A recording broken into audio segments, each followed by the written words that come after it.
បុកខានេះក៏ស្រស់ស្អាតទៀតដល់រីកស្អាតហ្មង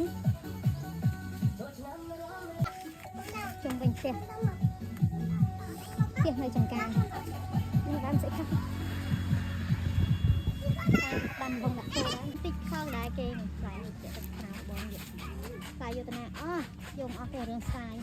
តែវាខ្ជិលចង់បានអាកៅមៀកដាំតាំងពីដាំអស់អត់ដែរបានលក់ម្ដងទេហើយកុំភ្លើងឆេះអស់តែឆេះតកាអស់យកទៅណាបាយឆ្នាំនេះវាអត់សូវល្អសោះហើយស្វាយនេះគឺដាំធម្មជាតិអត់មានដាក់ទឹកដាក់អីស្រោចទឹកស្រោចអីទេឯងផ្លែអត់មកដាំតែបានលក់តែបានអីផងនេះផ្លែហ្នឹងធម្មជាតិសុទ្ធៗណាលក្ខណៈថាយើងបុកអំបិលមក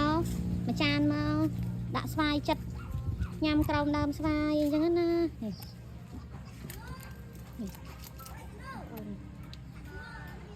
ផ្លែនេះមកដើមនេះបេះទៅពេញតែមកដើមនេះយកទៅអស់នេះបាច់ច្រើនដើមតែមកដើមយកអស់ផ្លែដល់ไหนផ្លែទៀតនេះដើមនេះត្រឹមអស់ដើមផ្លែបងពីរនេះប្រហែលជាចិត្ត1គីឡូផ្លែពីរនេះអាកែវមៀតនេះដាំអត់មានប្រយោជន៍ទេតែផ្លែបានលក់ទេតាំងពីដាំមកបានតែចែកគ្នាហូបហ្នឹងម្ចាស់ដៃនៅតែឲ្យតែគេបេះចែកគ្នាហូបធ្វើតំណាប់ធ្វើអីក៏មានអ្នកហូបគ្រាន់តែជ្រុះបាននេះផ្លែអូអានេះមួយចង់1គីឡូនេះនឹងក្រៅនឹងធំនេះសំត្រង់នេះបងទុំនឹងទុំជ្រុះក៏ជ្រុះលក្ខណៈថាវាសបោពេកសបោពេកទុំលៀងនេះបាននេះវិញវាស្រួលដែរមានអីបាក់បេះឆ្ងាយណាបេះចិត្តដោយសារវានៅចិត្តដៃយើងបាច់ឡើងបាច់អីហើយណាមួយដើមទៀតទេខ្លាញ់ដើមទៀតណាដោយសារនិយាយរួមតែដាំដោយធម្មជាតិហ្មង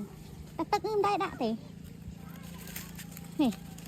មួយនេះចង់1គីឡូនេះទុំនេះខូចដែរនេះទៅទុំញោជ្រុលវាក្តៅខូចដែរនេះបេះចោលខូចដែរបេះទុកបោះឲ្យមន់ហ្មងជ្រុះណាបងប្អូនអើយជ្រុះធំណាឃើញនេះ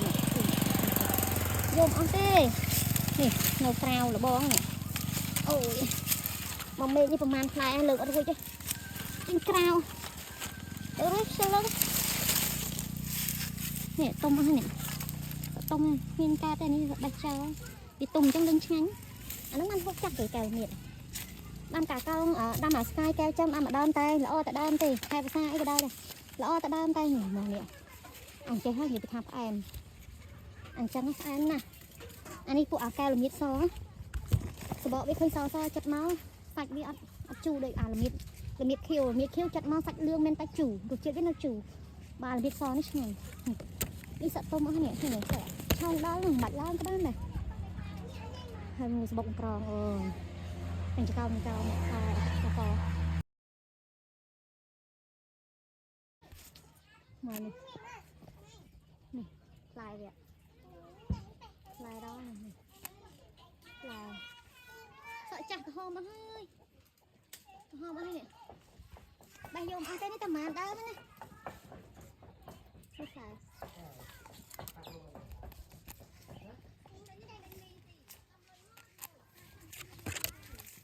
នេះបងប្អូននេះ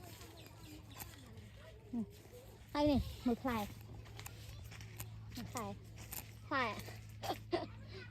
តែគ្មានទេហើយកែវល្មៀតនឹងផ្លែទឹកចោលមានអ្នកយកមានអ្នកហូបណាដ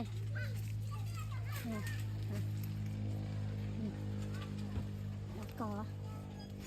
អានេះទុំនឹងក្រហមនេះទុំនឹងក្រហមនេះអានេះនៅចាស់ល្អណាអាហ្នឹងឆ្ងាញ់ហ៎នេះ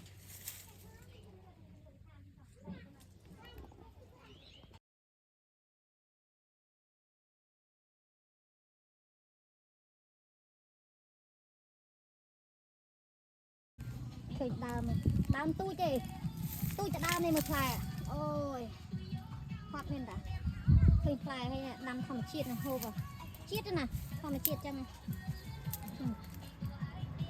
ក្រហមទាំងអស់ប៉ះតែអ្នកយកនេះ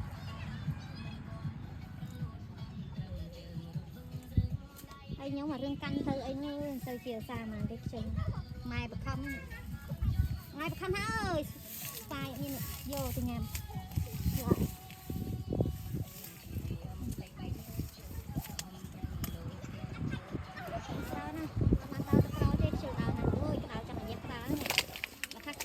ចង់យកក្បាលនេះខ្លាយល្អមែននេះអាចឹងឆ្ងាញ់ណាស់និយាយថាចិត្តទៅគ្មានចិត្តជូរទេផ្អែមយកហ្មងអូយក្តៅចង់យកក្បាលនេះក្តៅចាមកសំដែងនេះអ្នកបេះប្រកាសនោះអ្នកបេះប្រកាសម៉ែខ្ញុំមកបានត្រឹមសំដែងទេអូយក្តៅយ៉ាងស្លាប់ហ្នឹងទៅប្រាប់ដល់ស្វាយនេះស្វាយយកតន្តិចឯម៉ាក់អញយកច្រើនទៅចុះ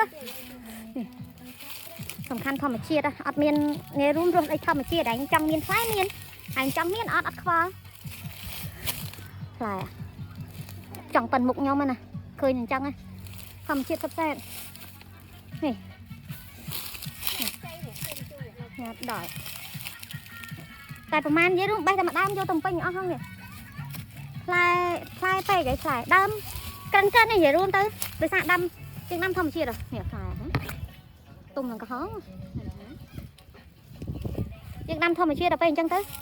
វាលក្ខណៈវានេះទេក៏ប៉ុន្តែបាញ់និយាយពីផ្លែនេះធំណាស់បងប្អូនឃើញនៅក្នុងវីដេអូអាចធំទេជាក់ស្ដែងមួយនេះចង់1គីឡូនេះតែគ្រាន់តែស្វាយនឹងដាំវាអត់ដែរបានផលតាំងពីដាំមកគ្នាដែរបានលក់ឡាំលុយ1រៀលទេបានចែកគ្នាហូបទេឲ្យគេបេះហ្នឹងតែនឹងបានមកហ្នឹងមួយឆ្នាំមកអត់ម្ដងអញ្ចឹងទៅទុំអូខេបាយបាយនេះអាស្វាយអានេះអាស្វាយបើមិនទេតែវាអត់ទាន់ចាស់នេះខ្ចីនេះខ្ចីបេះអត់ទាន់កើតគាត់នឹងខ្ចីញ៉ាំកើតទេជូរហួយហើយនេះជ្រុះម្សិលមិញអស់ចេះតិចទេវាសាខ្យល់បងប្អូនមើលផ្លែអានឹងផ្លែធំតែអានឹងទុំហូបអត់ឆ្ងាញ់ទេបានតែហូបចាស់បងបំទេហ្នឹងឯងផ្លែតាំងពីលើដល់ក្រោមផ្លែអាក្រក់អាស្វាយនេះនិយាយរួមផ្លែអាក្រក់ដូចកែវមានដែរណានេះផ្លែហើយនៅលើទៀត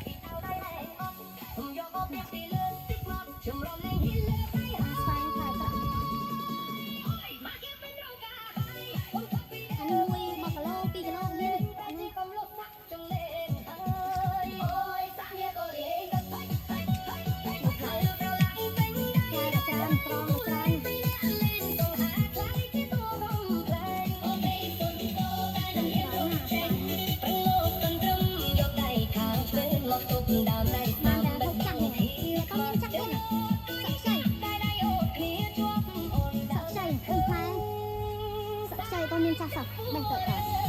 ទុកចៃបេះទៅជួហួយក្នុងបាំងស្លឹកទៀត